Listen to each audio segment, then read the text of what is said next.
tu au chia và tu yêu nó chia nè dùng cái chia cờ thế nè yêu nó chia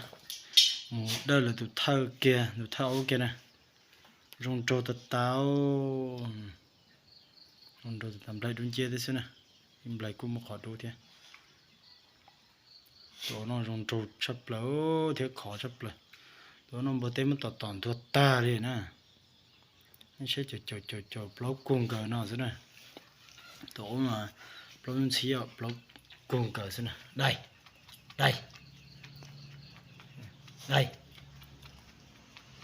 tụi nó làm lại đủ à đây nó cũng lại đủ thế nè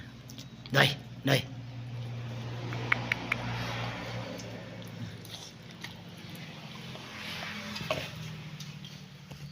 chỉ lên nó sẽ nhiều tàu lò chấm màu chỉ ta chấm màu like kia nè lại đủ thiệt mới tăng lại đủ nè chỗ lọc cơ thế này plon xí cơ tụi nó chỉ dùng câu đi tụi nó xa kia nè thế chỉ tụi tên chó ra tụi mà xa nè bọn trẻ cũ bọn trẻ to bọn trẻ đặt cho nè chỉ cho bọn trẻ chạm thế đấy ông cũng dùng trâu cần cổ nữa đây ta cho nó giờ cho ôm bo nè tan cho là một bé tu nó tu ná cái nè chỉ cũng một đợt lái tu giờ cũng chơi gì sẽ chỉ cũng một đợt lái tu nó là vậy ngọt chắp lời chán đấy cho nè họ nó nè nên xem nè họ chỉ không mua giò nữa nè lò có lọt tà theo đây thì nó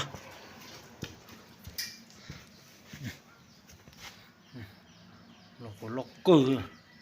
nó cày mê nè đó nè từ cây trò sân lò từ chó cơ đây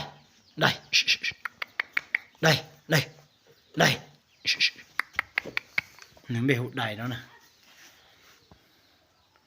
chú lò cơ theo một chỉ cơ trong bộ đế tá ở tụi nó mà như dẫu tan rồi chỗ chỉ tụi nó thay kia nè thay kia gì ui mà tay bỏ khẩn của thế lái nè chuột trâu đây trâu chợ hơn thế lái nè chuột trâu đây trâu chợ xí lấy tài của thế chăm bên làm một phái được của nó hay mà của họ chia nhau nó van được chia của nhau của y khó thì của y vừa tàu lò thì chỉ số một cái chỗ ạ bây giờ dùng nhân chơi đó chỉ mà cũng có cuốn đâu số chỉ chơi không có chỗ ạ nó mà bữa tây mình tỏ trâu ấy hát tệ không nó tỏ trâu nó hát tệ khó kiên để nó nè chỉ khó nó chờ nè cái con gai nhân để thắt chặt để nó nè cái kiên để nó để tờ nó chỉ mất chú lần xí nó chỉ chờ kia nè chờ chỉ sát tệ nó nè mua trâu ấy sát tệ nó để tờ nó ít nhân chú rồi nè thắt chặt nó cái nè khó su nó cái nè chỉ để tờ nó ít nhân chú rồi nè chỉ con chưa sát tệ nó như rồng cầu liu à nè nhân chú rồi sát nó nè cho họ để tờ mất chờ rồi chỉ chú rồi gì nè chỉ ở trong này sát tệ nó nè ga mà những chờ rồng cầu liu à nhân chú để tờ mình gì nè đây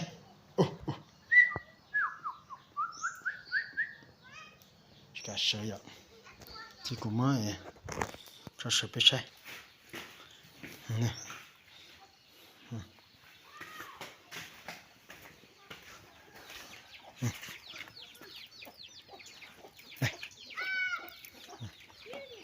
đây nhìn sát tệ nó ít nhiều trâu rồi này đây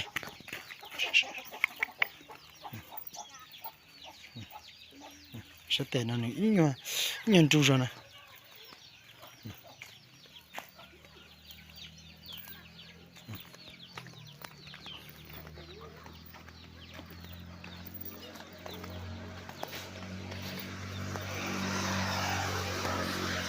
rồi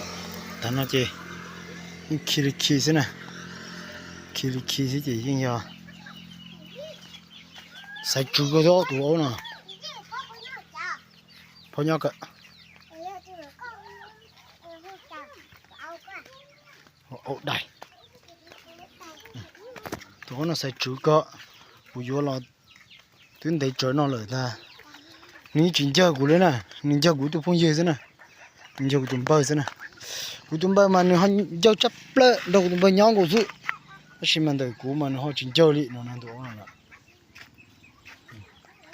Từ lo đến từ chó, từ khai sao lo. Cú điên bơi nhớ sổ của cái sổ này nhở chứ, nếu vậy một số điên bơi sổ cao xưa nữa nè.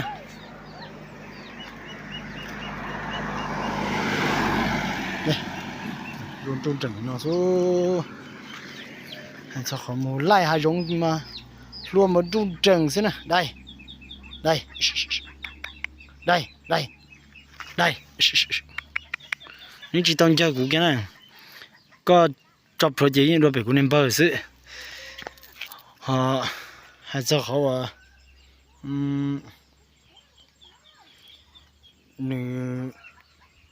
cũng đâu cũng tụi bay nhau cái gì này đâu cũng bay nhau gọi xem nè cái nó cũng bay nhau có xa tôi đâu cũng nhưng bay một té thì nên bay nhau xa tôi cũng nè làm mất trò trò bé rồi tôi sẽ ô lo ta tụi nó mà giờ nên gọi kilo nhỏ này tụi nó nè ô cũng chỉ thứ xe đấy它chỉ cũng chỉ thứ cái đấy nè sai rong râu bữa nó nè tụi nó mà dưới tụi thâu tìm bua như chồng bua thế chỗ cố ra tụi nó nè như chồng bua chỗ cố lười giặt chơi những chỉ tao chỗ nè chỗ thế là chơi những chỉ tao lấy chỗ kìa chỗ lấy tỏi tụi mé quả hơn nè là chỗ đó biết sao tôi sai chụp phong diêu này nhão nó cũng vậy sai này bọn nó cũng nhẹ đó nhẹ là ông lại ấu chỉ chơi chống nhẹ mua nhẹ thế xí mà thế tôi là nhẹ nhẹ đâu vô là nhẹ nhẹ ấu sẽ chơi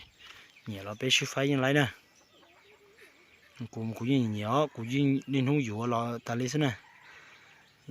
vô là chụp phong diêu là nhẹ thì vô cũng phải to đâu lại nó xí nè đây tụi nó tí điêu rồi như lấy nè tụi nó mà tí điêu rồi như lấy họ thì mà ấu chia nó mà dùng chỉ thôi lá thì tí điêu lấy nè thì khó nó mua ở tù luôn nóng đòn như thế vậy mua tù luôn nóng đòn như thế chị tụi nó mà lấy nó điêu lỏ nè tụi mà lâu xong đâu giờ chỉ xong tại nó nè